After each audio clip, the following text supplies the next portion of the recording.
ان سے کچھ بعید نہیں کہ انہوں نے اس بوڑھی عورت کو اپنے لیے بوجھ سمجھتے ہوئے ذبح نہ کر دیا ہو۔ برا نہ مانو تو مجھے کہنے دو کہ وقت بڑا شفاق اور سنگ دل ہوتا ہے۔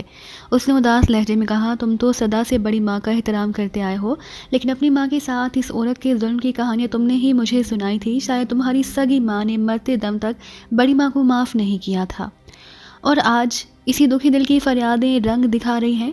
پرانے زخموں کو نہ کریدو سلطان شاہ، میں گلاس میں بچا ہوا سیال ایک بڑے گھونٹ میں حالی کرتے ہوئے تیز لہجے میں بولا، یہ بتاؤ کہ تم کیا کر کے آئے ہو؟ وہ سامنے بیٹھا ہمدردانہ نظروں سے مجھے نیا گلاس تیار کرتے دیکھتا رہا، پھر خود کلامی کے انداز میں بولا، فلموں میں بہت دیکھا ہے، گورے ناپ کر بہت تھوڑی مقدار لیتے ہیں، مگر تم تو آدھا گلاس بھر لیتے ہو، کیا اتنی تیز تمہارا سینہ نہیں جلاتی؟ ہم دل چلانے کو پیتے ہیں اور وہ دل بہلانے کو۔ میں نے مسکرا کر کہا، دیوانگی میں ہر کام یوں ہی بے تول ہوتا ہے، ناپ کر لینا انہی فرزانوں کا کام ہے۔ تم بتاتے کیوں نہیں کہ کیا کر کے آئے ہو؟ تصویر کی لاش کا کوئی دعویدار ابھی تک سامنے نہیں آیا، اس نے جھکے ہوئے لہجے میں کہنا شروع کیا۔ اس کی مفروضہ حیثیت کے پیش نظر فوراً ہی پوسٹ مارٹم کرا لیا گیا، لیکن لاوارث لاش ابھی تک مردہ گھر میں پڑی ہے۔ آثار کچھ یہی ہیں کہ کوئی سامنے نہیں آئے گا اور وہ سرکاری حرش پر دفنا دیا جائے گا۔ یہ کس بنیاد پر کہہ رہے ہو؟ ابھی تو اس کے قتل کو پورا دن بھی نہیں گزرا، مرنے والوں کے پاس سے ایسی کوئی چیز برآمد نہیں ہوئی جس سے اس کی شناخت ہو سکے۔ ہوٹل کملا بھی اس کا بس مخفف نام ہی بتا سکا، کیونکہ وہ اکثر وہاں آتا رہتا تھا۔ سب سے بڑی بات یہ کہ پارکنگ لاٹ سے اس کی گاڑی غائب تھی اور وہاں اس کے ڈرائیور کی لاش پڑی ہوئی تھی، وہ بھی اسی زہر کا شکار ہوا۔ کار کا نمبر ہوٹل میں کسی کو بھی یاد نہیں۔ ان حالات میں تم اس کے سوا اور کیا کہہ سکو گے کہ قاتل نے شناخت مٹانے کی پوری کوشش کی ہے؟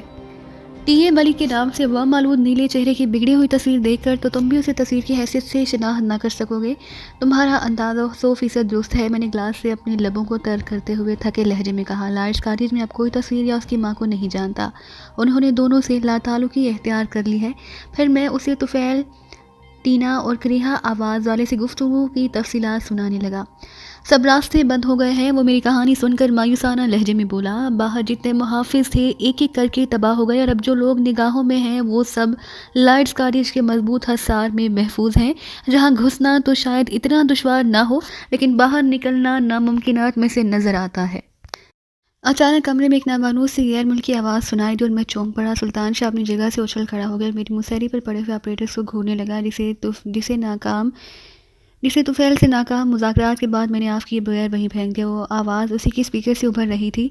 سلطان شاہ نے جھٹ کر آپریٹرز کا ریسیونگ والیوم بڑھا دیا اور آواز واضح ہو گئی۔ ابتدا میں وہ آواز نامانوس سی محسوس ہوئی، لیکن پھر مجھے اندازہ ہو گیا کہ وہ وہی غیر ملکی تھا جس کی آواز ہم ٹرانسمیٹر پر پہلے بھی سن چکے تھے۔ وہ اس وقت بھی وہی پرانا پیغام دہرا رہا تھا جو شاید کوئی شناختی کوڈ تھا۔ Table talk 3 clock deadly rock sugar cane over. وہ مشینی آواز وقفوں کے ساتھ مسلسل وہی پیغام دہرائی جا رہی تھی۔ 4-5 مرتبہ کال دہرانے کے بعد بھی دوسری طرف سناٹا چھایا رہا۔ میرے ذہن میں یکے بعد دیگرے ابال سے آتے رہے، میری آواز کیسی ہے؟ اچانک میں نے بدلی ہوئی آواز میں سلطان شاہ سے سوال کیا، اور وہ یوں بھڑکا جیسے کمرے میں اچانک کوئی جن گھس آیا ہو۔ اس سے پہلے اس کی پوری توجہ آپریٹرز پر مرکوز تھی۔ مجھے نظر انداز کر کے اس نے متوحش نظروں سے پورے کمرے کا جائزہ لیا، پھر چڑھتے ہوئے سانسوں کے درمیان بولا، یہ نسوانی آواز کہاں سے آئی؟ تم نے بھی سنی تھی نا؟ میرے لبوں پر مسکراہٹ پھیل گئی۔ آپریٹرز پر کال ایک بار پھر نشر ہو رہی تھی۔ میں نے اسے نظر انداز کرتے ہوئے اسی بدلی ہوئی آواز میں کہا، تم نے جواب نہیں دیا میری بات کا۔ اس نے دونوں ہاتھوں سے اپنا سر تھام لیا۔